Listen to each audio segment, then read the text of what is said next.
Upgrading electrical infrastructure in Latin America is cheap. For example, upgrading Guri hydroelectrical power dam would cost around $1 billion. Similarly for Itaipu and many thermal plants. So in the whole continent, performing a full greenfield recovery of electrical generating facilities would cost about $30 billion, maybe $40 billion. That is absolutely nothing in comparison to other projects such as road construction or upgrader construction and maintenance. Upgraders, however, are expensive. Just rehabilitating a few upgraders or building new ones like the Suata and Machete upgraders in Orinoco or the Talara refinery, Cartagena refinery, Esmeraldas refinery, the new Essequibo refinery, Venezuela and Guyana should build very soon, probably some other refineries in Brazil. That would add about $160 billion, maybe $200 billion. And all the road networks we have been introducing, which will be detailed in full in next shows, for the moment amount to $170 billion. Upgrading ports such as not only Chancay but Puerto Cabello, Buenaventura, Natal, that would add a few dozens of extra $1 billion. Still, educational projects for training all the workforce in enhanced oil recovery methods and sustainable mining and artificial intelligence tools to reduce costs, that would perhaps amount to $5 billion. Environmental preservation was actually included in the roads construction budget. That could perhaps amount to $10 billion. You can add all the clinics to be built, maybe another billion or $2 billion. Clinics in different locations where the roads will pass. New pipelines also have a cost to effectively link all the refineries that will be upgraded, and mining sites that will also need investment. Still, this doesn't add to $1 trillion as previously stated. It adds to less, maybe $600 billion. Unless we identify more projects, but we have been trying to be as comprehensive as possible in all countries. So, when you compare this figure with the national debt of the United States, which is $40 trillion, it makes absolutely no sense. $1 trillion is nothing. Latin America and the Caribbean need this investment so that we develop, producing millions of jobs and billions in additional output.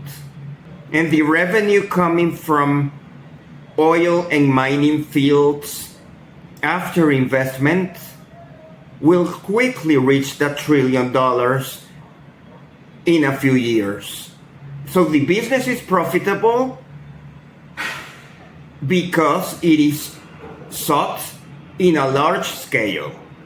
The mathematics is easy.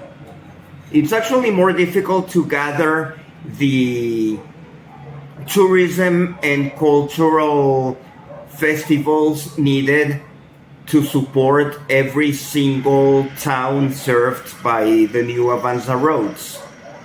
That is taking a very time-consuming task to make sure that every country, every municipality, every location gets their unique consideration needed so that their mayors or their governors, when they are approached, become anxious to participate in the Avanza road and ferry and pipelines and upgraders, oil sites and mining sites development projects.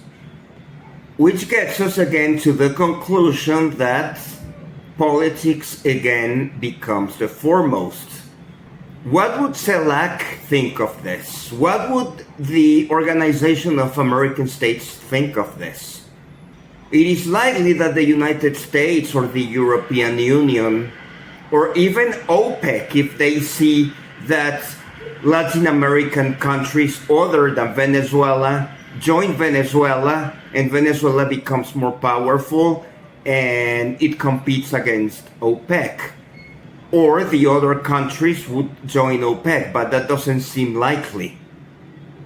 Venezuela's position in OPEC is no longer beneficial for the country because the Arab countries get most of the quota and it will be very hard for Venezuela to push to 8 million, 9 million or 10 million barrels a day, just like Saudi Arabia. Venezuela could perfectly ask for a 10 million barrels a day quota just as Saudi Arabia because we have more reserves than they do. And we could probably produce that amount of oil in a few years if all the steps of the Avanza project are conquered on time and following original design. But then will the world be prepared for an oil price less than $55 a barrel? Well, it should, because if Venezuela already receives $51 per barrel, as mentioned in oil price websites, and it's profitable and Chevron is even coming back in, that means that we can produce petroleum and be profitable even if we sell it at $51 per barrel. Maybe the profit is not too much, but we get a profit. So why would Venezuela have to respect quotas for other countries if other countries do not respect the right of Venezuela to produce 8, 9, or 10 million barrels of oil per day, just as Saudi Arabia does, if we have the same reserves? A greenfield development project assumes that all refineries, pipelines, and electrical facilities will be built.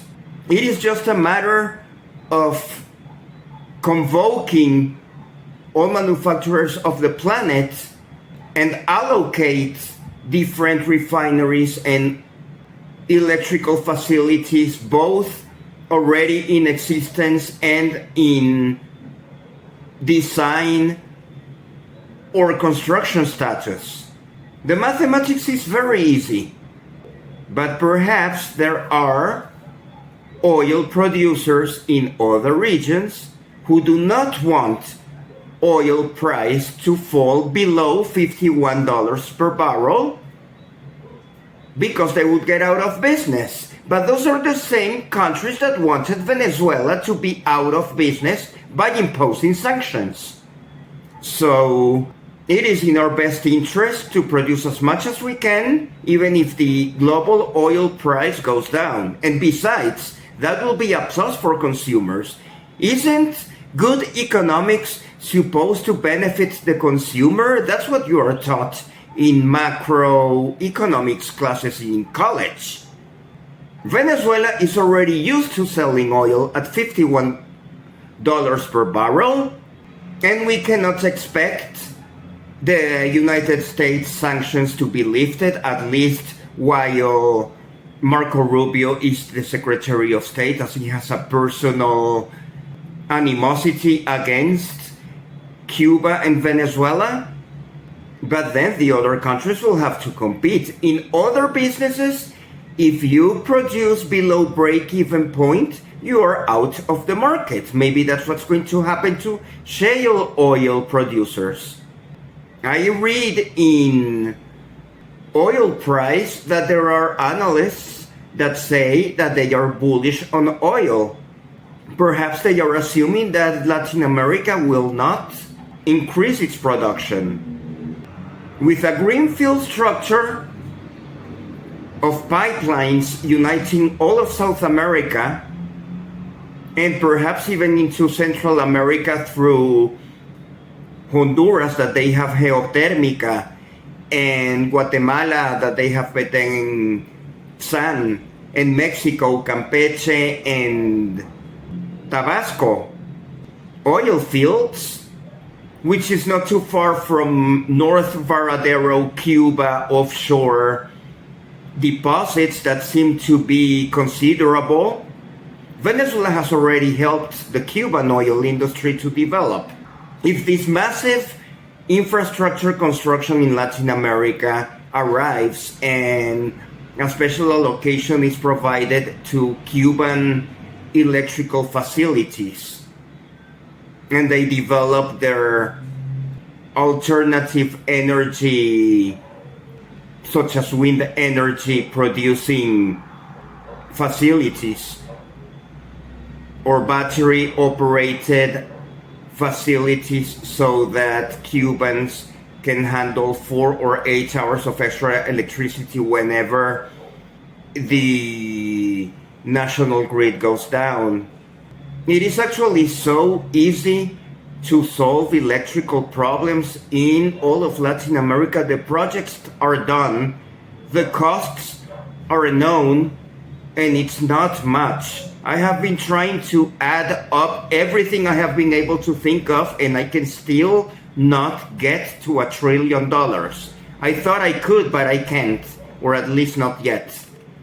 I'll try in the next few days to see if there are any more projects to add, to see if I can get to the $1 trillion benchmark. But honestly, it doesn't seem like that much money is needed, while the United States spends $40 trillion in emission of treasuries.